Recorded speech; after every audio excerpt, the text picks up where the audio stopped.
तो हम लोगों ने न्यूट्रिशन कंप्लीट किया था लास्ट क्लास में। आज हम लोग स्टार्ट करेंगे लीवर। लीवर हमारी बॉडी का क्या है, सबसे बड़ा ऑर्गन है और ये हमारे लिए क्या है, बहुत इंपॉर्टेंट है। लगभग लीवर हमारी बॉडी में 200 से 250 काम करता है और ये 24 घंटे काम करने वाला ऑर्गन है। तो ऐसा नहीं होता कि आप सो रहे हो तो नहीं चलेगा, जाग रहे हो तो नहीं चलेगा, ठीक है। ये क्या है, ये 24 घंटे काम करता है। तो लीवर यानी यकृत, इसी को हम लोग क्या बोलते हैं, जिगर। यही है आपका कलेजा।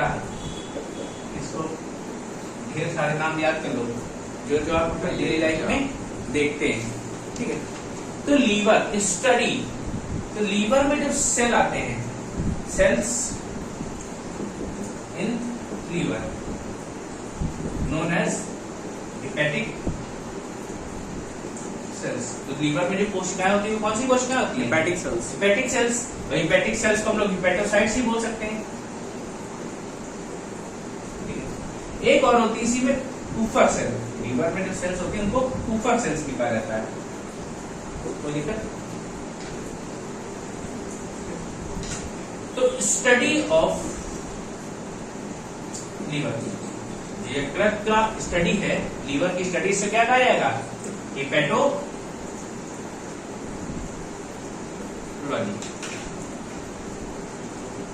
हेपेटिक सेल्स है और जो इसमें सेल्स हैं उनका स्टडी की हमने, तो हमने लीवर की पूरी स्टडी की, जिसे क्या कहा गया, हेपेटोलॉजी कहा गया, ठीक है। अब देखो लीवर जो है, लीवर का लोकेशन क्या होता है,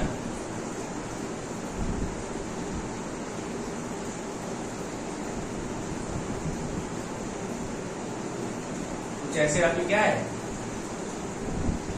रिब्स बनी हुई है, रिब्स के नीचे क्या है, ये कौन सा हिस्सा है, डायफ्राम। डायफ्राम। डायफ्राम के बाद यहाँ पे जस्ट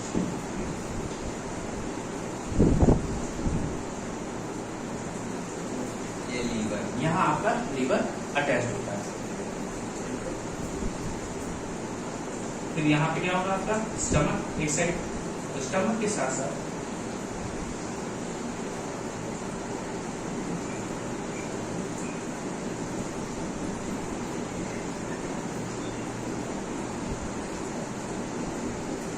ठीक है, स्मॉल इंटेस्टाइन। कुछ इस तरीके से हमारा लीवर अटैच होता है। तो इसकी लोकेशन की बात करें तो कहाँ है आपका, बिलो चेस्ट इन एब्डोमिनल कैविटी। एब्डोमिनल कैविटी में राइट साइड या लेफ्ट साइड, ये राइट होता है ना, ये right side, right abdominal cavity. तो इसकी लोकेशन क्या है, right abdominal cavity, right abdominal.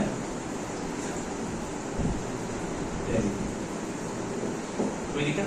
या कभी कभी अगर आपको दे देता है डायफ्राम के नीचे है तो बिलो डायफ्राम भी है और बिलो डायफ्राम। कोई दिक्कत?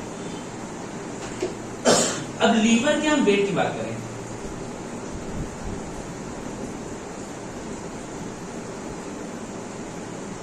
वेट की बात करें तो हम एवरेज वेट बात करें, जब मेल और फीमेल में दोनों में कितना होता है, 1.5 kg, 1.5 किलो के आसपास होता है। यही अगर हम सिर्फ फीमेल की बात करें तो फीमेल में होता है ये 1200 से 1400 ग्राम,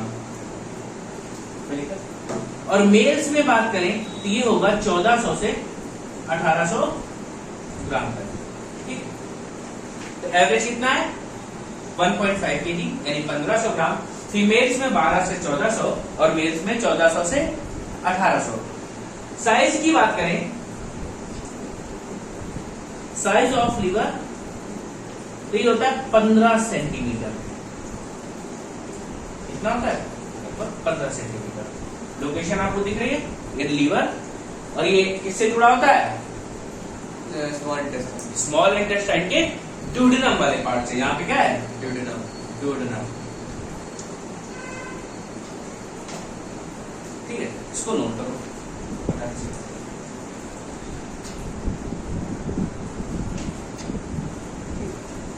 क्या बताया मैंने, लीवर में जो सेल्स होती है वो कौन सी है, हिपेटिक सेल्स या हिपेटोसाइट्स, और इनमें क्या होती है, कुपर सेल भी होती है। Study of liver, hepatology, location right abdominal cavity, या हम लोग बिलो डायफ्राम भी बोल सकते हैं। लीवर का वेट कितना होता है, एवरेज 1.5 kg, फीमेल में 1200 से 1400, मेल्स में 1400 से 1800। Size of liver 15 centimetre. यह कि लीवर के साथ साथ दूसरी साइड क्या लगा होता है, पैनक्रियाज, एक लीफ लाइक स्ट्रक्चर होता है, पत्ती जैसी संरचना, इसे हम लोग क्या बोलते हैं, पैनक्रियाज बोलते हैं। पैनक्रियाज भी कैसे अटैच होता है, पैनक्रियाज से क्या निकलता है, पैनक्रियाज से बाइल जूस निकलता है, इंसुलिन निकलता है, लाइपेज निकलता है, ट्रिप्सिन निकलता है, याद आया, तो मैंने बताया है ना, ये सब निकलने के बाद ठीक है। अब बात करें लीवर एक ग्लैंड की। अगर पूरी बॉडी में अगर आपसे पूछा जाए which is the largest gland, तब तो आप स्किन लगाओगे, organ sorry, which is the largest organ of human body, then it is skin. And internal largest organ of human body, then it will be liver. मनुष्य के शरीर का सबसे बड़ा अंग आंतरिक कौन सा होता है, लीवर यानी यकृत होता है। अगर बाहर बात करें तो स्किन से बड़ा आपका कोई भी ऑर्गन नहीं है। भाई स्किन आपके पूरी बॉडी में दिखाई दे रही ना, कितनी बड़ी हो गई, बहुत बड़ी हो गई। लेकिन अगर दूसरे नंबर पे जो इंटरनल ऑर्गन है वो क्या है, लीवर है।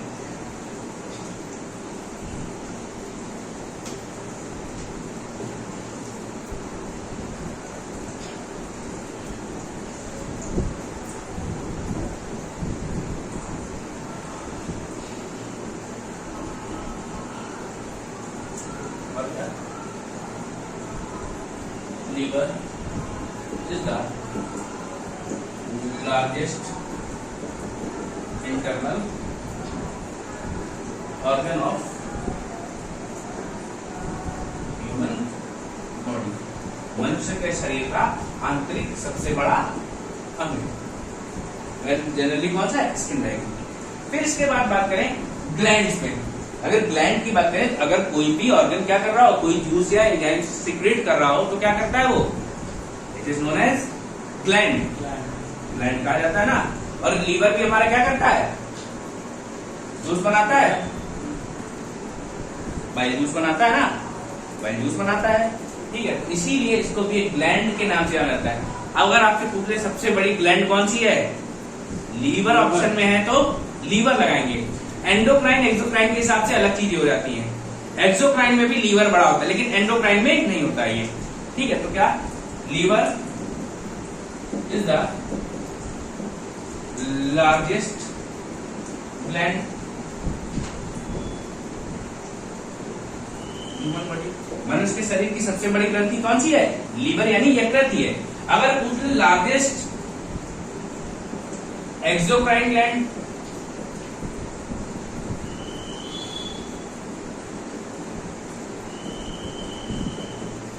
सबसे बड़ी बहिस्रावी ग्रंथि तो कौन सी होगी, वो भी यकृत यानी लीवर ही होगी। कोई दिक्कत। अब ये जो आपका लीवर है, लीवर में भी दो लोग होते हैं, एक राइट होगा और एक लेफ्ट होगा। कोई दिक्कत, एक राइट और एक लेफ्ट होगा। इसमें एक लोब छोटा होता है और एक लोब बड़ा होता है। जो राइट लोब है वो क्या होगा, छोटा या बड़ा, वो छोटा होता है। राइट लोब स्मॉल होता है और लेफ्ट लोब लार्ज होता है, ठीक है। Liver has two lobes, right lobe is larger, smaller, sorry, right lobe is smaller and left lobe is larger। और मैंने आपको एक बात बताई थी, हिपैटिक यानी लीवर की जो सेल्स है, हिपैटिक सेल्स, इनमें सबसे ज्यादा क्या होती है, रीजनरेशन कैपेसिटी होती है। इनसे ज्यादा रीजनरेट होने की कैपेसिटी किसी में नहीं है। इसीलिए कहा जाता है आप 2/3 लीवर अपना किसी को भी डोनेट कर सकते हैं, 2/3। हाँ। लेकिन तब जब आपका लीवर हेल्दी हो और आप हेल्दी हो। ऐसा नहीं हो सुबह शाम बैठे रहते हो और फिर उसके बाद मैं लीवर देगा, ऐसा हो नहीं सकता है। तुम अपनी जान तो लोगे ही, और जिसके लगवा दोगे वो बेचारा जब चल रहा तो उसकी भी चली रहेगी। तो ऐसा नहीं करने का है, ठीक है। तो cells of liver has highest regeneration power.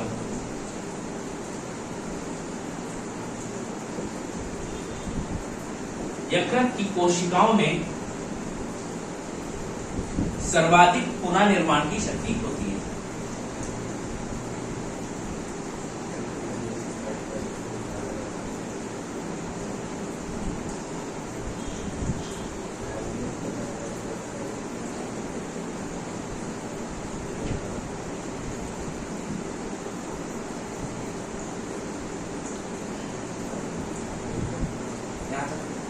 फटाक से छाप लो, नोट करो।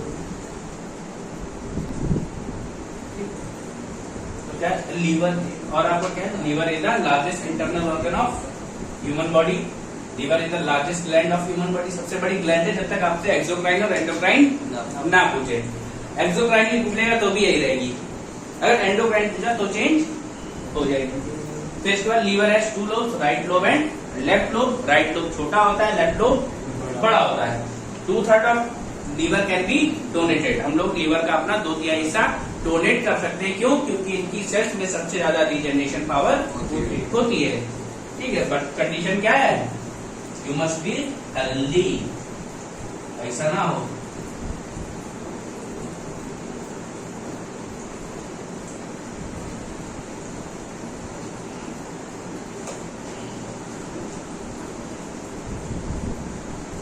तो जो लीवर भैया है, लीवर हमारा 24 घंटे काम करता है।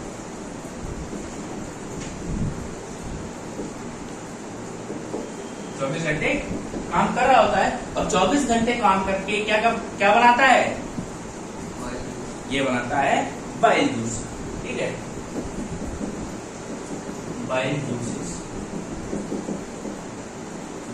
फॉर्म्ड इन लीवर, ठीक है। बाइल जूस तो बना रहा है, इसी के साथ लीवर में 2 पिगमेंट्स भी बनते हैं जो क्या करते हैं, एक तो बाइल जूस को कलर देता है और एक प्लाज्मा को कलर देता है, ठीक है। 2 pigments are also formed in liver।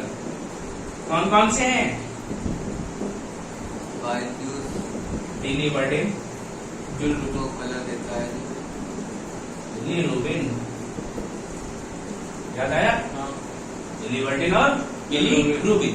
Biliverdin क्या करता है? बिलीवर्डिन बाइल जूस को ग्रीन कलर देता है, और बिलीरुबिन आपके प्लाज्मा को येलो कलर टू प्लाज्मा। और ये जब यही बिलीरुबिन का अमाउंट हमारी बॉडी में बढ़ने लगता है तो हमको क्या हो जाता है? Jaundice. Excess of bilirubin causes jaundice. कोई दिक्कत है? आता सुना, समझ आया? ठीक है। अब कभी कभी क्या पूछता है, इस बाइल जूस का पीएच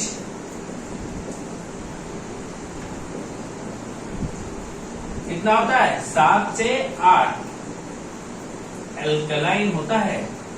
एल्कलाइन मतलब सॉल्युबल इन वाटर, पानी में घुलनशील होता है।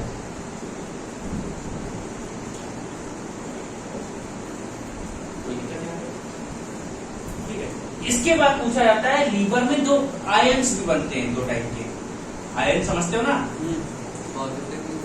हाँ, जिनमें चार्ज होता है वो आयंस बनते हैं। वो आयंस कौन कौन से हैं? 2 आयंस आर फॉर्म्ड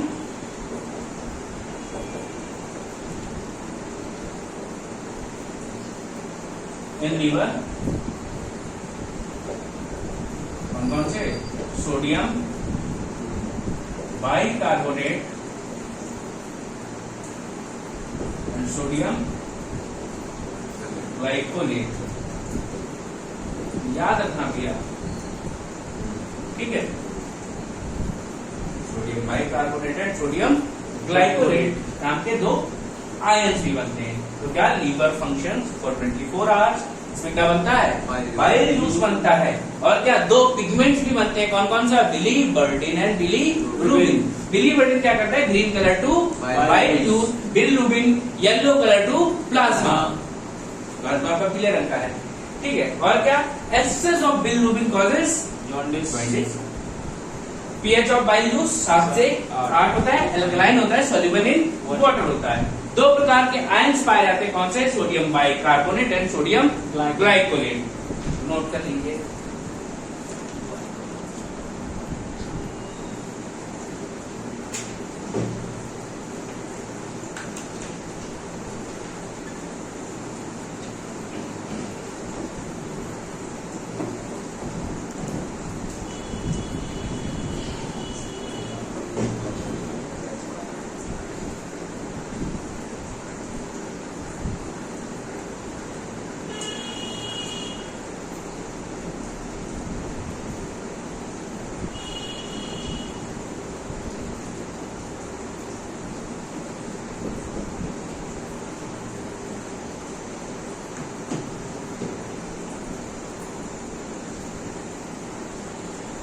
अब देखो मैंने क्या बताया, आपके लीवर में क्या बना था?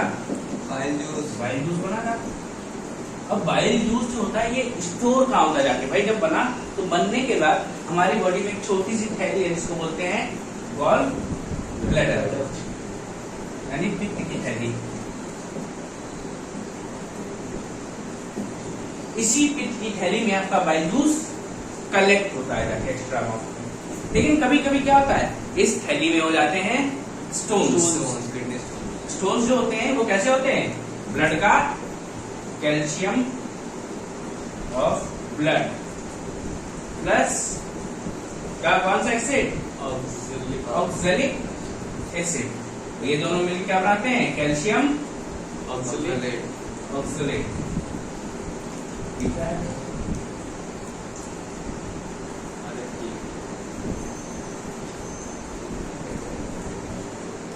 कैल्शियम ऑक्सलेट बनाते हैं और यही क्या आपकी पथरी है। यही पथरी होने के कारण क्या किया जाता है? पूरा का पूरा ब्लैडर निकाल लिया, रिमूव कर दिया जाता है, ठीक है। दैट मीन्स इसका बहुत ज्यादा काम नहीं होता है, बट स्टोर करने के काम आता है। फिर आपको डॉक्टर क्या बोलता है? थोड़ा ऑयली चीजें अवॉइड कीजिए। क्यों? क्योंकि भैया क्या आपने खाए थे, याद है? कार्बोहाइड्रेट्स, कार्ब्स खाए थे, प्रोटीन्स खाए थे और फैट्स खाए थे। इन दोनों का डाइजेशन तो आपका माउथ और पेट में हो गया था, कुछ स्मॉल इंटेस्टाइन में बचा कुचा हो जाएगा। लेकिन फैट का डाइजेशन अभी तक नहीं हुआ था। क्यों? फैट का डाइजेशन हमेशा स्मॉल इंटेस्टाइन से शुरू होता है with the help of bile. भाई क्या होता है? अब आपने फूड खाया और फूड के मॉलिक्यूल्स कहते थे बड़े बड़े थे, और ये क्या है? ये फैट है। फूड में आपने फैट की बात कर रहे हैं। फैट जब खाते हैं तो यहाँ पे क्या है? Bile juice. बाइल जूस कहाँ मिलेगा इसको? स्मॉल इंटेस्टाइन में मिलता है। और यहीं पे क्या होता है? इमल्सिफिकेशन का प्रोसेस होता है, यानी पायसीकरण की प्रक्रिया। जब पायसीकरण होगा यानी इमल्सिफिकेशन होगा, क्या होगा? ये बड़े मॉलिक्यूल छोटे मॉलिक्यूल्स में टूट जाएंगे और इसको हम क्या बोलते हैं? Breakdown of larger particles into smaller particles is known as digestion. भाई फैट्स का डाइजेशन कौन करा रहा है? Bile juice. Bile juice. तो क्या liver also helps in digestion of fat.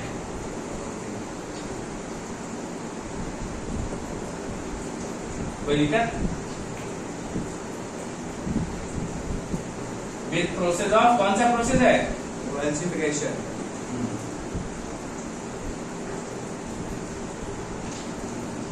कोई दिक्कत? इमल्सिफिकेशन को याद रखना।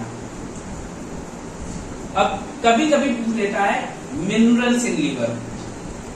जो आपका लीवर है इसमें कौन कौन से मिनरल पाए जाते हैं? तो 3 मिनरल है, हमेशा याद रखना, Cu, Fe and K, that is copper, iron and potassium. Potassium. Mineral in liver. Liver कोई दिक्कत या इसी लीवर क्यों बोल दो, बाइल जूस बोल दो, ठीक है। ये जो बाइल जूस है इसमें कौन कौन से मिनरल्स मिलेंगे? Copper, iron and potassium. कोई दिक्कत है? कौन सी प्रोसेस थी? इमल्सिफिकेशन। कैसे? आपके लीवर से क्या आया? Bile juice. बाइल जूस आया with the help of hepatic ducts. ये जो डक्ट्स होती हैं इनको क्या बोलते हैं? Hepatic duct. Hepatic ducts. Hepatic नलियां हैं भाई, जो भी क्या है। अब जो हिपैटिक उसकी सेल थी, सेल से अब जो पाइप है वो कैसी है? हेपेटिक डक्ट है, वो भी इनका नाम क्या है? हिपैटिक है। तो लीवर से जुड़ी हुई हर एक चीज क्या है? हिपैटिक है। यही हिपैटिक डक्ट क्या होती है? सीधे सीधे आपको स्मॉल इंटेस्टाइन को किससे जोड़ती है? लिवर से जोड़ती है। कोई दिक्कत? यही से सारा बाइल जूस आया होता है। और पैनक्रियाज की जो डक्ट जुड़ी होती है वो किससे जुड़ी होती है? पैनक्रियाज और लीवर की कॉमन डक्ट होती है, याद है? हाँ, याद आया। डाइजेस्टिव सिस्टम में पढ़ा था। हाँ। दोनों के लिए कॉमन डक्ट होती है हिपैटिक डक्ट। जो पैनक्रियाज से जूसेस निकल के आते हैं वो कहाँ जाते हैं? स्मॉल इंटेस्टाइन में जाते हैं। अब स्मॉल इंटेस्टाइन में क्या होता है? डाइजेशन है इसका। जो बचे हुए आपके कार्बोहाइड्रेट्स हैं, फैट्स हैं, प्रोटीन है, वो किससे होता है? जो इससे निकले हुए ट्रिप्सिन है, एमाइलेज है, लाइपेज है, इन सब के अंदर क्या होता है? यहाँ पे स्मॉल यहाँ पे जो बचे हुए आपका फूड था उसका कंप्लीट डाइजेशन होता है। इसीलिए कहा जाता है स्मॉल इंटेस्टाइन में कंप्लीट डाइजेशन। हम इस डाइजेशन की बात यहाँ कर नहीं रहे, लेकिन बताया गया। फिर हमें क्या लीवर पढ़ना था यहाँ पे, तो लीवर में क्या करता है? लीवर आपको बाइल जूस देता है which helps in digestion of fats with the process known as emulsification. Then minerals in bile juice, copper, iron and potassium. कोई दिक्कत यहाँ तक? इसको नोट कर लो।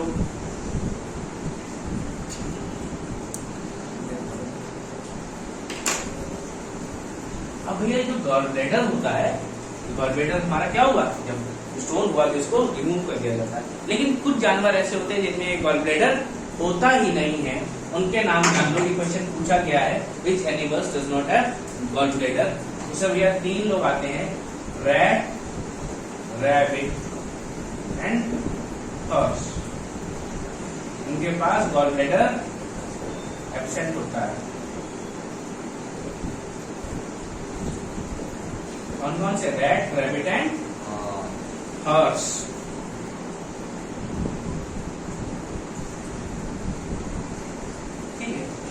और सबसे पहले लीवर का ट्रांसप्लांटेशन पता है किसमें किया गया? एक चूहे में किया गया था। Foremostly liver was transplanted in rat.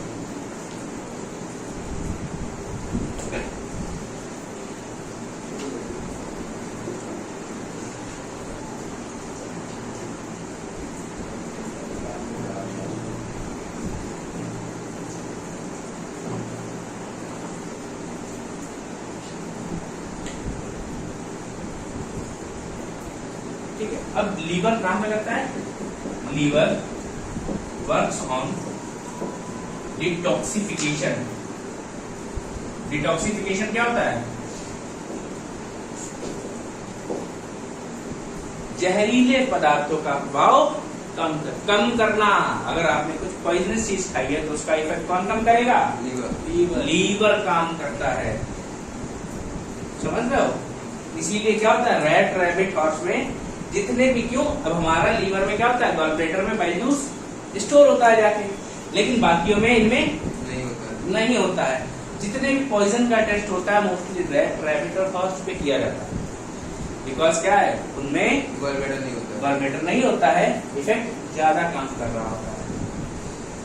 ठीक है।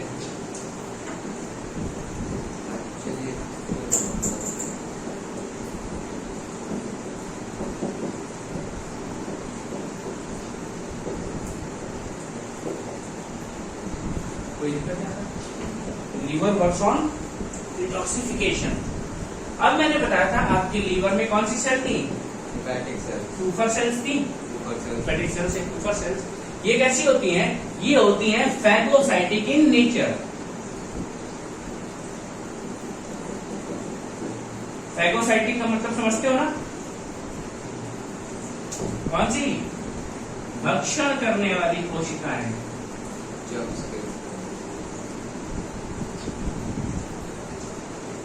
कैसे? अब आपने ये सेल्स की आपकी और इसने देख लिया कोई बैक्टीरिया, वायरस या जीवाणु या और क्या हो सकता है? कोई भी आउटर बॉडी या कीड़ा कुछ भी आ जाए, वॉर्म लिख दो, कुछ भी आ जाए, बैक्टीरिया आ जाए, वायरस आ जाए और या कोई एक्सटर्नल बॉडी आपकी बॉडी में घुस जाए, तो जैसे ही इसको ये दिखाई देगी बॉडी, तो क्या करेगा? ये तुरंत खुद को अपनी एक शेप देगा और ये अंदर, और तीसरी बार में ये बिल्कुल अंदर।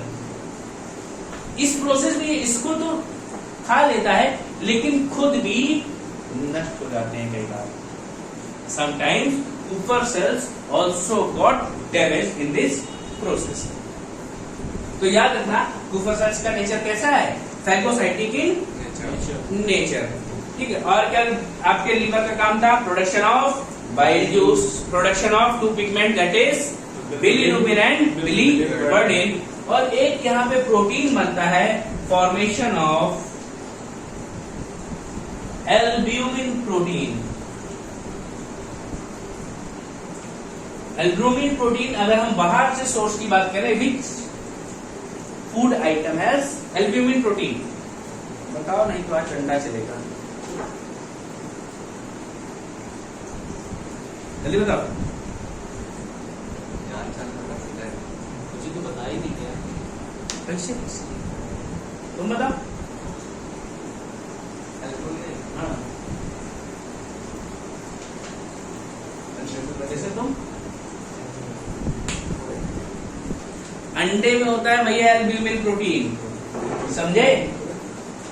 Which element has albumin protein? तो अंडे में, अंडा जो हम लोग खाते हैं उसमें एल्ब्यूमिन प्रोटीन होता है। लेकिन अगर पूछ लिया जाए कि हमारी बॉडी में अंदर, हमारी बॉडी के अंदर कौन सा पार्ट एल्ब्यूमिन प्रोटीन बनाता है? That is liver. कोई दिक्कत नहीं। और लीवर क्या करता है? लीवर एक आइटम और बनाता है जिसे हम लोग हेपेरिन के नाम से जानते हैं। अच्छा, हाँ। हेपेरिन क्या है? Formation of heparin. Heparin is an anticoagulating agent. मतलब आपके बॉडी के अंदर ब्लड सर्कुलेशन हो रहा है, तो ब्लड के अंदर क्या है? विटामिन के है, जिससे ब्लड का धक्का जम सकता है। फाइब्रिनोजन है, जिससे ब्लड का कोएगुलेशन हो सकता है। लेकिन बॉडी के अंदर कोएगुलेशन ना होने के लिए हमारा लीवर बनाता है हेपेरिन, जो क्या करता है? बॉडी के अंदर रक्त का धक्का नहीं बनने देगा। कोई दिक्कत? नोट कर लो।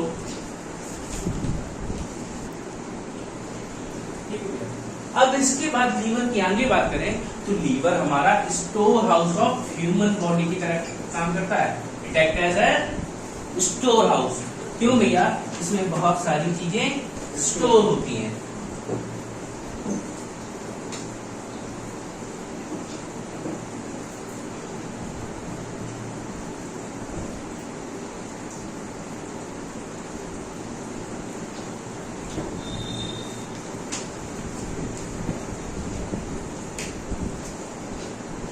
Liver also act as storehouse of human body। अब कैसे? तो भैया आपने खाए थे कार्बोहाइड्रेट, और जब ये डाइजेस्ट हुए तो डाइजेस्ट होने के बाद ये किसमें कन्वर्ट हुए? ग्लूकोज में। ग्लूकोज जितना भी था उतना क्या किया? जितना हमें जरूरत थी उतना हमारी बॉडी ने एब्जॉर्ब कर लिया। एब्जॉर्ब करने के बाद जो एक्सेस ग्लूकोज बचा था हमारी बॉडी में, कितना एक्सेस ग्लूकोज जो बचा था, वो क्या होता है? हमारे पैंक्रियास से एक एंजाइम निकलता है, हार्मोन। उस हार्मोन का नाम क्या है?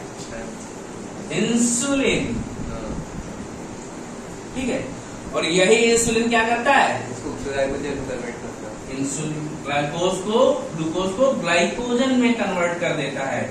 ग्लाइकोजन में कन्वर्ट होने के बाद यही ग्लाइकोजन स्टोर्स इन लीवर। ठीक भैया, तभी लीवर में स्टोर हो गया। फिर जिस दिन आप व्रत होंगे या किसी तरीके से आपको खाना ना मिले, तब आपको क्या होगा, एनर्जी की जरूरत होगी। यही ग्लाइकोजन वापस आपको एनर्जी देगा, टूट के आपकी बॉडी में ग्लूकोज की फॉर्म में यूज करेगा हमारी बॉडी। कोई दिक्कत? तो पहले क्या होगा, हम लोगों ने कार्बोहाइड्रेट्स खाए, वो ग्लूकोज में कन्वर्ट हुए। यही ग्लूकोज इंसुलिन के हेल्प से ग्लाइकोजन में कन्वर्ट होते हैं, जो लीवर में जाके स्टोर होते हैं। फिर अगर जब भी हमें जरूरत पड़ेगी तो यही ग्लाइकोजन क्या करेंगे, अगर मान लो आपका व्रत है तो क्या करेंगे, यही ग्लाइकोजन ग्लूकोज में टूट के आपकी बॉडी में दोबारा आपको एनर्जी देते हैं। कोई दिक्कत? ठीक है। और ये यहाँ पे इंसुलिन होता है, यहाँ पे जो हार्मोन है उसका नाम है ग्लूकागॉन। याद है ना ये तो? और क्या बात करें, अब हमारा जो लीवर है वो आरबीसी के लिए भी तो कुछ काम करता है। डेथ ऑफ आरबीसी कहाँ होती है, लीवर में और स्प्लीन में। और जो स्प्लीन में होती है क्या वो रिकवर होती है? नहीं होती है। यहाँ वाली रिकवर स्प्लीन वाली रिजनरेट होती है, बट लीवर वाली रिजनरेट नहीं होती है। तो याद रखना, RBC dies in liver and spleen. तो स्प्लीन वाली क्या हो जाती है, रीजनरेट हो जाती है, लीवर वाली कभी रीजनरेट नहीं होती है। और लीवर का क्या काम है, प्रोटीन सिंथेसिस।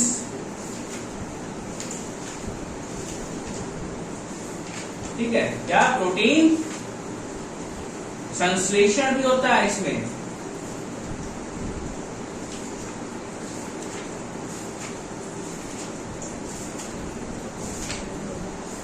प्रोटीन संश्लेषण का काम कहाँ होता है, लीवर में ही होता है। और क्या, फॉर्मेशन ऑफ लिम्फ, यानी लसिका का निर्माण भी आपके लीवर में ही होता है। कोई दिक्कत? लिम्फ का फॉर्मेशन भी कहाँ होता है, आपके लीवर में होता है। और क्या, कुछ विटामिन्स की बात करें, विटामिन्स भी स्टोर होते हैं लीवर में। Liver also stores some vitamins। कौन कौन से, विटामिन ए, डी, ई और के और B12, इतने विटामिन स्टोर करता है। लेकिन अगर वो पूछ ले सबसे ज्यादा अमाउंट में कौन सा विटामिन स्टोर होता है, that is vitamin D, maximum.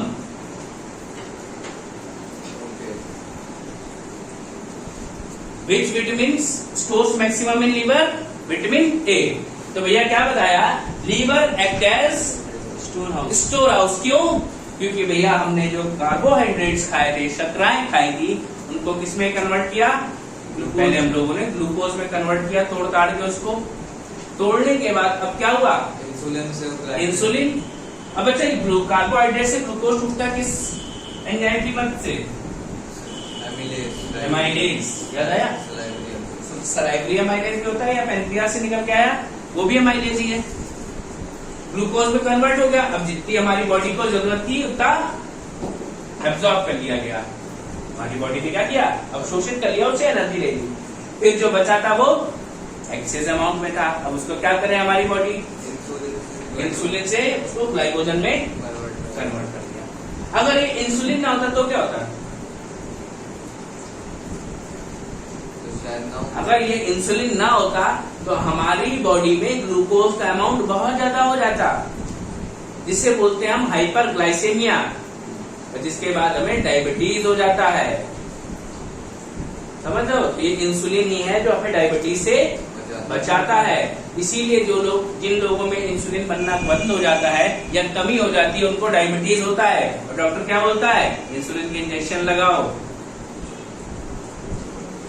और जो लोग हाइपर डायबिटिक है तो उनको रोज इंजेक्शन लगता है।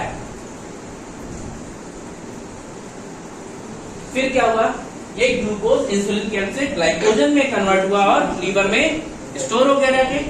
लीवर में स्टोर होने के बाद अब क्या हुआ, जब भी हम कभी भूखे रहे या व्रत रहे, हमें भूख लगी और हमें खाना नहीं मिल रहा है, तो उस केस में क्या होता है, जो हमारी बॉडी में ग्लाइकोजन स्टोर है वो ग्लूकागॉन की मदद से ग्लूकोज में वापिस बदल के वापिस आता है हमारे पास और हम उसको एनर्जी हमको देता है। कोई दिक्कत? और क्या बताया आरबीसी का, तो आरबीसी हमारे लीवर में मृत्यु होती है और स्प्लीन में मृत्यु होती है।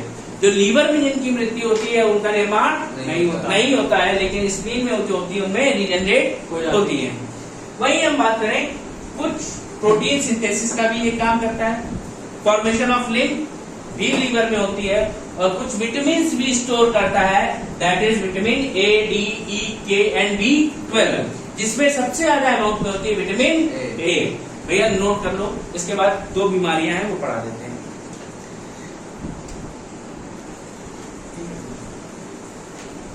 अगर आपसे पूछे कि लीवर के पास कौन सी आर्टरी प्योर ब्लड लेके आती है, तब क्या बताओगे?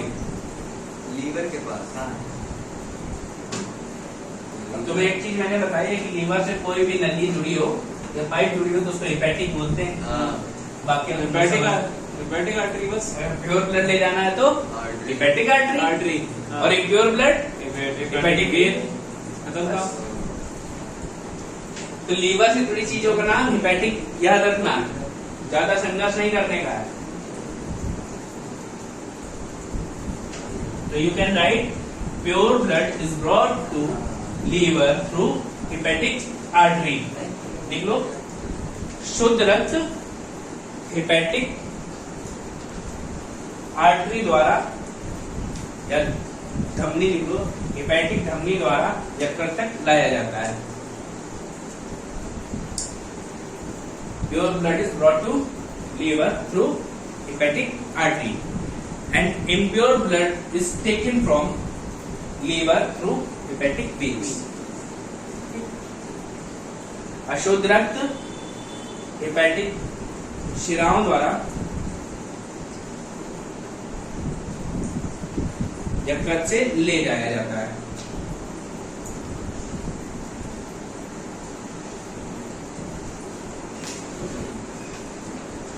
अब भैया हम लोग पढ़ते हैं लीवर की डिजीज। लीवर डिजीज में हम लोग जो पढ़ते हैं मोस्टली एक ही चीज है, जिससे हम बोलते हैं फैटी लीवर। फैटी लीवर में क्या होता है, आपके लीवर के साइज में, लीवर में स्वेलिंग आ जाती है। तो अक्सर आप रिपोर्ट्स में सुनते होंगे लीवर का साइज बड़ा हो गया। वो क्यों? क्योंकि लीवर में स्वेलिंग आ जाती है, लीवर का साइज बढ़ जाता है। अब लीवर, फैटी लीवर 2 तरीके से हो सकता है। एक होता है एल्कोहलिक फैटी लीवर, एक होता है non alcoholic fatty liver. Alcoholic को ही बोलते हैं liver cirrhosis.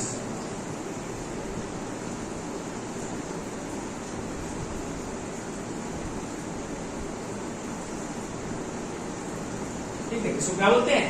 Liver cirrhosis, alcoholic को ही बोलते हैं।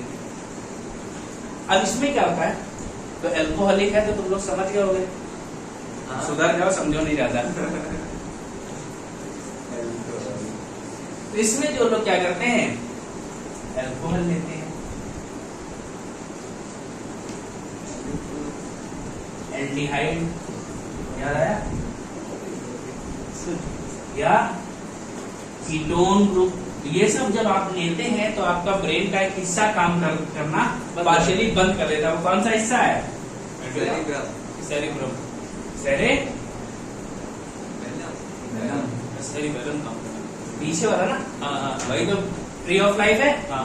तो सेरेबेलम आपका काम करना बंद कर देता है। उसी से आपको बोलने की क्षमता मिली थी, स्पीकिंग पावर, खड़े होने की क्षमता भी वही दे रहा था। ना तो आप खड़े हो पाते, ना कुछ बोल पाते, किसी नाली किनारे पड़े रहते।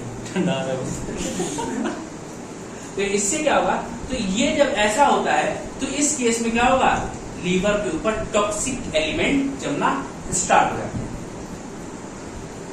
भाई आपने खाना खाया था, बहुत सारा फैट्स खाए थे, अब उनका क्या है, ठीक से प्रॉपर फंक्शनिंग कोई डाइजेशन नहीं हो रही है, तो लीवर के ऊपर क्या हो जाएगा, फैटी एसिड्स यानी कोलेस्ट्रॉल डिपॉजिट होने लगता है, जिससे आपका लीवर का साइज बड़ा हो जाएगा, लीवर की फंक्शनिंग इम्प्रॉपर हो जाएगी। इसी को क्या बोलते हैं, अल्कोहलिक फैटी लीवर या लीवर सिरोसिस। और जिसको भी लीवर सिरोसिस होगा भैया, कभी कभी उनकी स्किन पैरों पे खराब होने लगती है।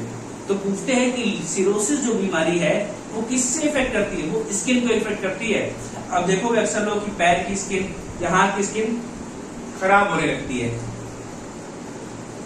ये क्या है, लीवर सिरोसिस से होने वाली बीमारी है। तो याद रखना भैया, कोई दिक्कत याद है?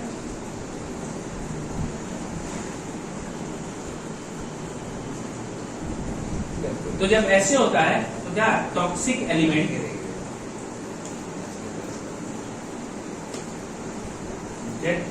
start to collect over liver। अब दूसरा क्या है, नॉन एल्कोहलिक फैटी लिवर। ये कैसे हो जाता है? अब भैया होता क्या है, कुछ लोग जंक फूड खाने के ज्यादा शौकीन होते हैं, तो क्या कर लेते हैं हम, एक्सेस ईटिंग कर लेंगे, यानी वेट गेन हो जाएगा। वेट गेन होने पे क्या रहा है, हमने बाहर की चीजें खाना बहुत ज्यादा स्टार्ट कर दिया, तो उसमें क्या, बहुत अच्छे चीजें तो मिली नहीं होती हैं, और अच्छी भी चीजें मिली हो तो बहुत ज्यादा कोई भी चीज खाओगे वो नुकसान करेगी। तो आप बहुत ज्यादा खाते हैं तो उसमें क्या होता है, कोलेस्ट्रॉल या फैट्स होते हैं, वो क्या करते हैं, लीवर को डैमेज करना स्टार्ट कर देते हैं। दूसरी स्थिति क्या है, अगर आपने बहुत समय तक भूखे रहे, खाना ना खाते हो प्रॉपर, खाना ना खाएंगे तो क्या होगा, वेट लॉस होगा। वेट लॉस होता है तो ऐसी स्थिति में आपके लीवर के पास क्या होते हैं, कुछ अमाउंट फूड का स्टोर होता है, ग्लाइकोजन स्टोर थे। अचानक से जब उसको बॉडी को एनर्जी नहीं मिलेगी तो क्या करेगा, ढेर सारे एनर्जी के कंपाउंड लीवर रिलीज कर देगा, भैया एनर्जी दो नहीं तो मर जाओगे। तो लीवर वो एलिमेंट्स देना स्टार्ट कर देता है, और वो एलिमेंट इतने एक्सेस अमाउंट में रिलीज करता है कि वो जाके उसके ऊपर स्टोर हो जाते हैं लीवर पे। भाई तुम लंबे समय तक वो क्या एक्सेस रिलीज कर देगा उस अमाउंट को, तो जिसकी वजह से क्या होगा, लीवर फैटी हो जाता है। दूसरा क्या है, अब इसमें क्या होगा, नॉन एक्टिवनेस, यानी लेजीनेस। आलसी लोगों के साथ तो ये होता है, जब आप काम नहीं करेंगे तो फैट का डाइजेशन नहीं होगा, लीवर के ऊपर फैट कलेक्ट हो जाएगा, आपका लीवर बड़ा हो जाएगा, साइज बड़ा हो जाएगा। फिर क्या है, आपकी बॉडी में एक्सेस अमाउंट में कोलेस्ट्रॉल है।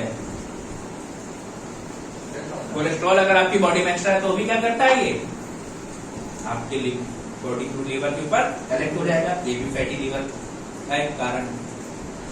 अब जब भैया इतना सब हो जाता है और ये भी हो जाता है, तो जो अल्कोहल पीने वाले हैं उनका कभी नाश नहीं होता है, इनका होता है नाश। एक बीमारी होती है जिसका नाम है नैश।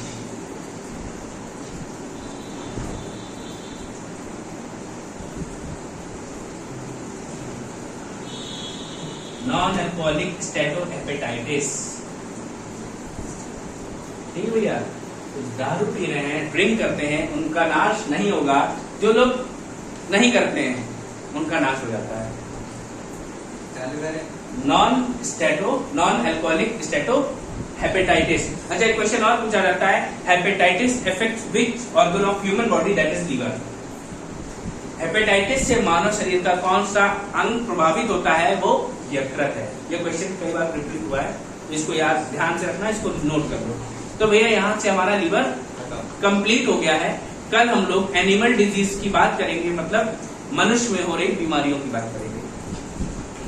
ठीक है, अलग अलग टाइप की डिजीज, जेनेटिक डिजीज, कॉन्टेगियस डिजीज, ये सब बात करेंगे हम लोग। तब तक के लिए गुड बाय।